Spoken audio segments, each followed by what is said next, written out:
Les choses sur moi. Après, dès qu'on a la famille, vous allez commencer chez vous encore.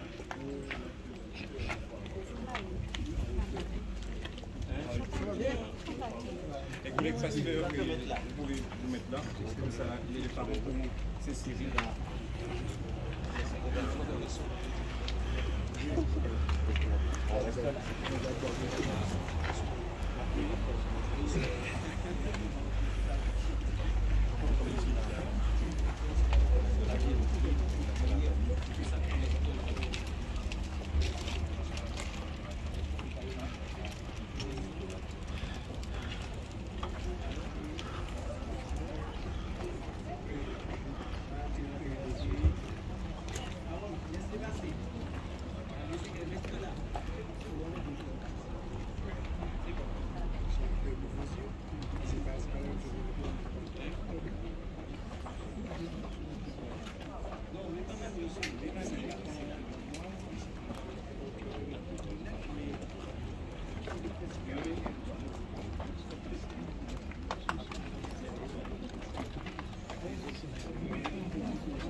Que ceux qui aiment Dieu laissent éclater leur voix par un cantique mélodieux, par un cantique mélodieux, s'élevant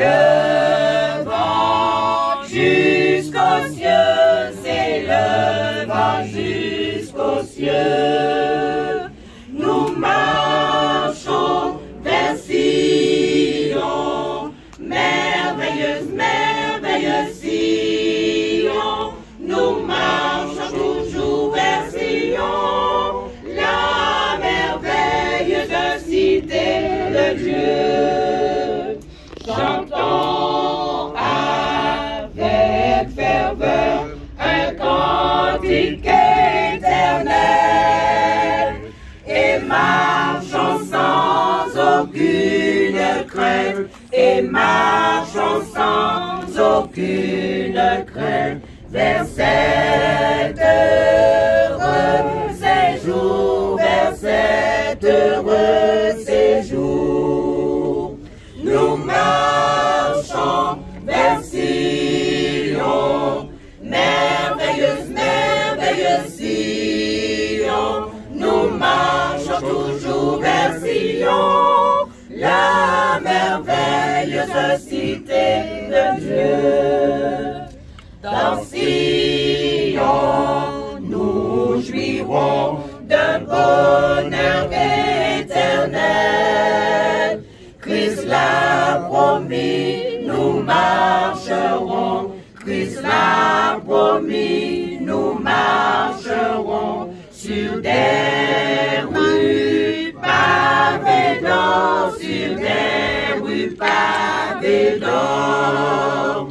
Nous marchons vers Sion, merveilleuse, merveilleuse Sion. Nous marchons toujours vers Sion, la merveilleuse cité de Dieu.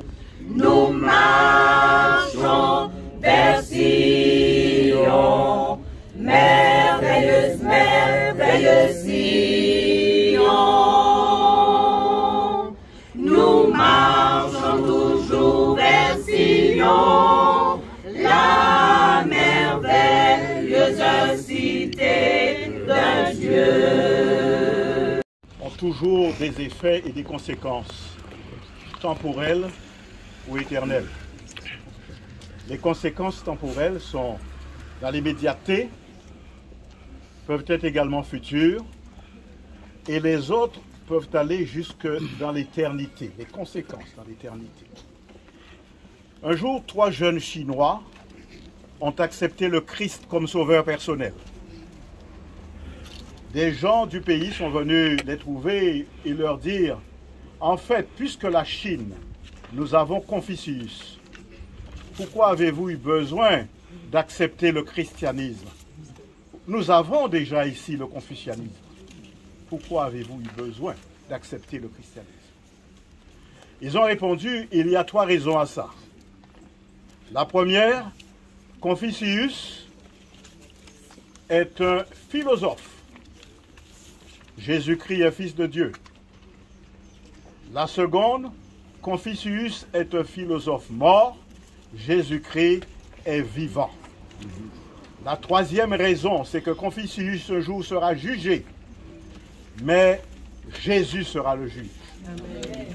Et ils ont ajouté une quatrième, c'est qu'au jour de son retour, c'est le Christ vivant, ressuscité, mort pour les péchés, qui ramènera à la vie tous ceux qui ont cru en lui. C'est la raison pour laquelle, bien que chinois, nous avons accepté Jésus-Christ comme notre sauveur personnel. Eh bien, savez-vous que, bien loin de la Palestine, un homme nommé Robert Millar a lui également perçu le message chrétien. Il a accepté ce Jésus vivant, ce Jésus fils de Dieu et ce Jésus qui reviendra en juge, mais il a aussi perçu ce Jésus qui ramènera à la vie ceux qui sont morts le jour de son retour. Amen. Et par conséquent, il en a fait son Dieu, son Sauveur et son Seigneur. Et comme ceci a été mentionné à plusieurs reprises à l'Église, il a servi avec fidélité. Aujourd'hui, il s'endort. Certes, la séparation est douloureuse. Pour tous, mais surtout pour Sœur Millar. 68 ans de vie commune. C'est un déchirement. Et ses enfants et les petits-enfants. Et tous ceux qui l'ont aimé. Et j'ai une pensée particulière en ce moment pour mon ancien collègue Jean, qui n'est pas avec nous. Tout ce monde-là. Cependant, avec une certitude, l'espérance qui l'a animé et qui vous anime, une famille qu'il a su, avec son épouse, garder dans la foi. La famille, sans qu'on en fasse une mention orgueilleuse, qui a le plus de pasteurs. Parmi les enfants, les petits-enfants, les alliés, une famille qui a été mesurée dans l'amour de Christ et qui maintient sa foi. Merci, Sœur Millar. Et maintenant, nous ne pouvons plus dire merci à Pasteur Millar. Mais nous savons une chose, c'est que le Christ a fait une promesse. Le Seigneur viendra à un signal donné, à la voix d'un archange et au son de la trompette, descendra du ciel. Et les morts en Christ ressusciteront premièrement. Ensuite, tous les vivants, nous qui serons restés, si nous le sommes encore, nous serons tous ensemble enlevés avec eux sur les nuées à la rencontre du Seigneur dans les airs. C'est pourquoi, ma chère Sœur Millar, vous, les fils, filles et petits-enfants, comme Jésus l'a dit devant le tombeau de Lazare, Paul Robert Millar dort, mais je vais le réveiller. Yes. C'est le même qu'avait accepté ces Chinois et qui avait répondu, la 4e raison pour laquelle nous croyons en lui, c'est qu'il ressuscitera les morts au dernier jour. Amen. Eh bien, cela, c'est l'expérience que nous avons. Certes, le déchirement est difficile. Et quelquefois, on dit ne pleurez pas. Moi, je dis laissez votre cœur pleurer. Yes. Parce que ça va soulager. Mais avec l'espérance. Parce que Paul ne dit pas ne pleurez pas. Il dit ne pleurez pas comme ceux qui n'ont pas d'espérance.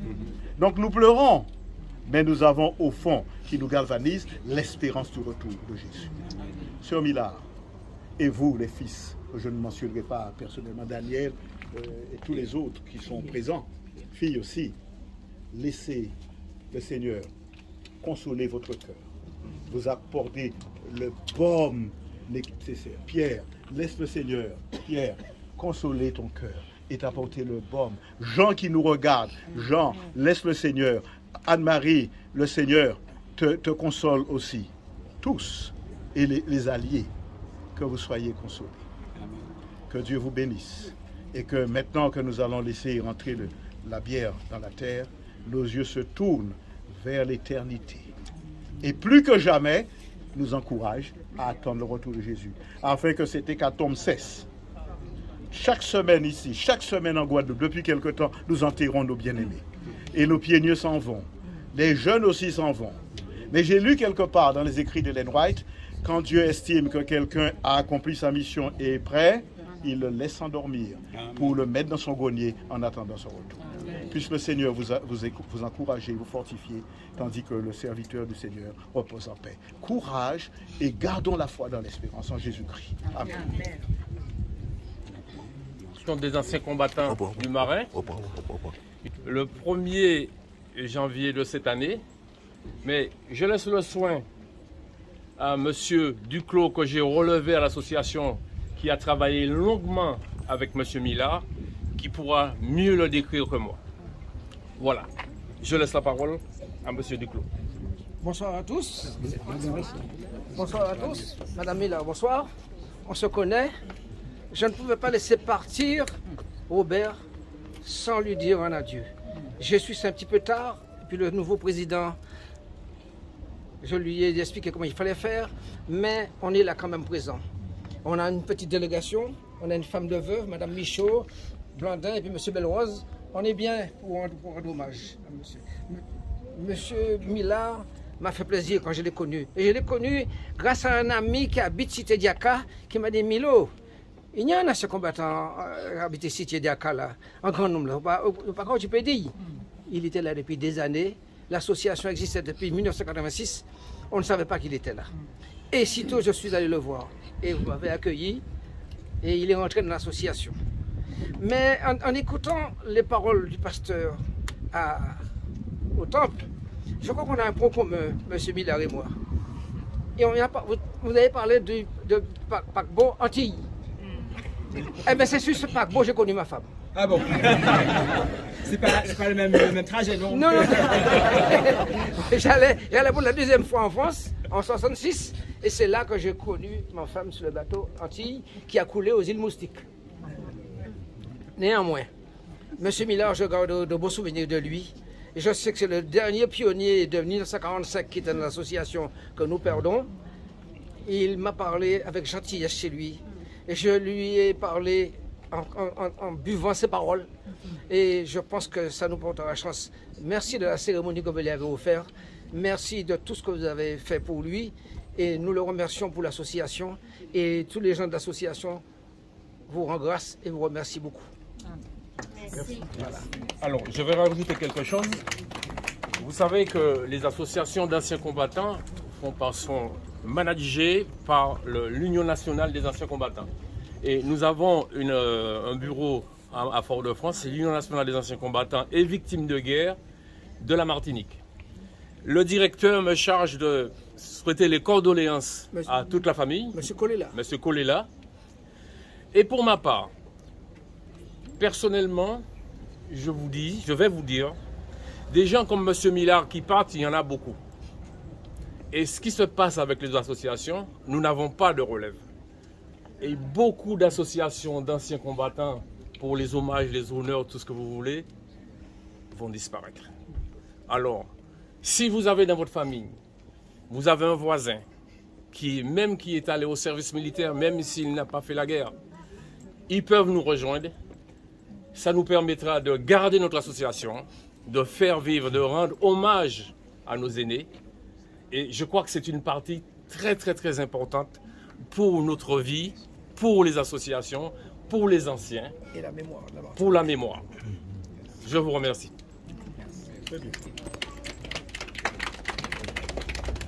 Maintenant, en terminant, nous allons prier, juste avant l'inhumation. Dieu trois fois saint, à qui irions-nous? Tu as les paroles de la vie éternelle. Et Seigneur, devant toutes les situations, nous ne pouvons nous tourner que vers toi. Et maintenant que nous connaissons une situation plutôt triste pour les humains, nous sommes heureux de savoir que toi, tu ne pleures pas. Parce que si nous disons que Pasteur Millard est mort, toi tu dis, mon fils dort et je vais le réveiller. De sorte que nous te remercions de permettre que la famille reçoive le baume que toi seul peux donner, l'amour que toi seul peux donner. Et nous espérons et nous croyons et nous attendons, nous ne te fixons pas de délai, nous ne saurions le faire. Mais comme l'Esprit et l'Église le disent, nous disons, viens Seigneur Jésus. Et ainsi que ton Église parte avec toi pour l'éternité dans les greniers célestes et sur la terre renouvelée. Nous te prions et te remercions dans le nom de Jésus et pour ta gloire. Amen.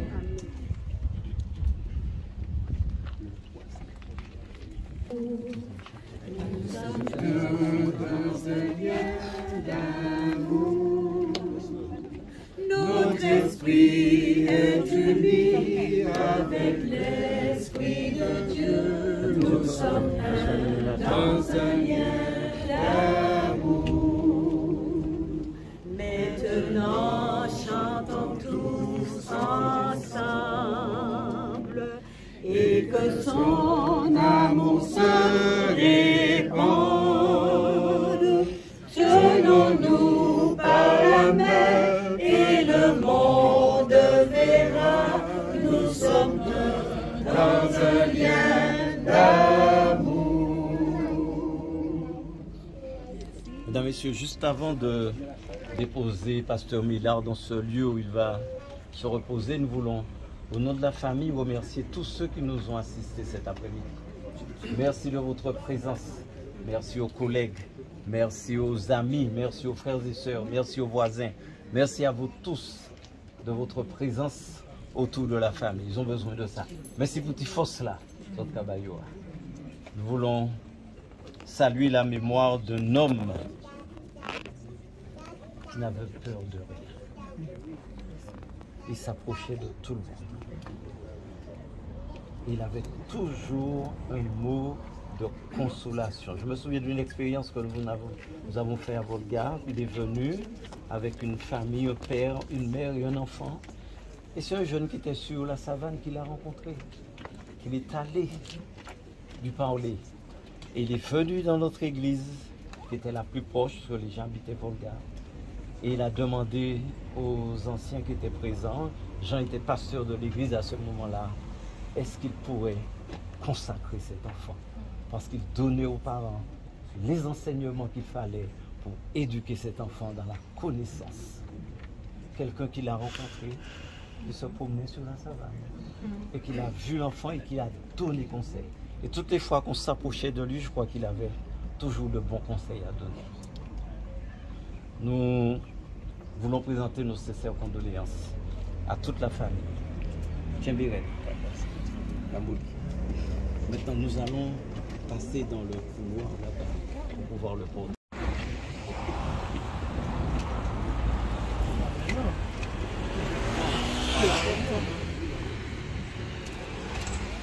Non, on peut y aller.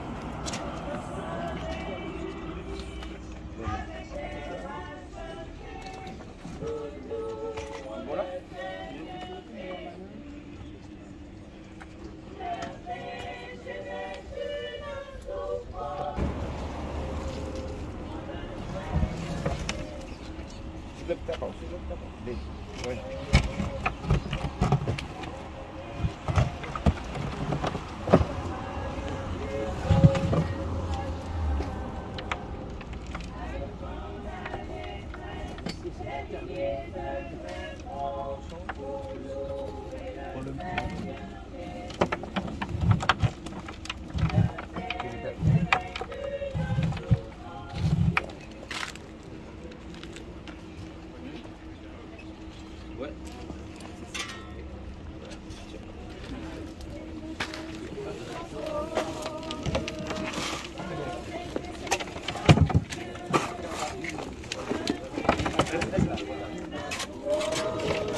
Lumière, ineffable félicité, vers le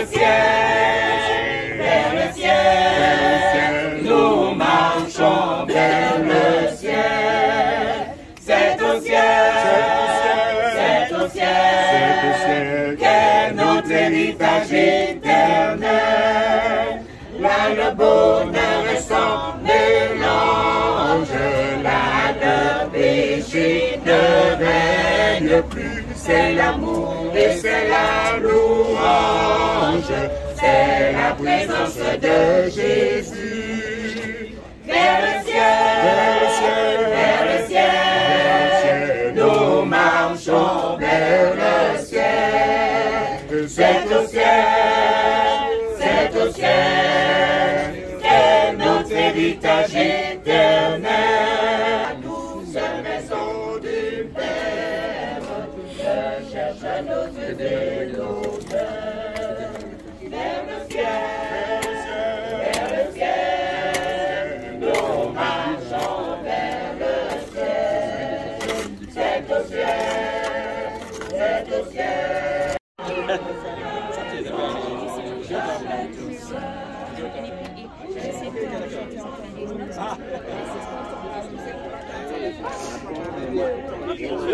Eh oui, c'est un petit peu risqué.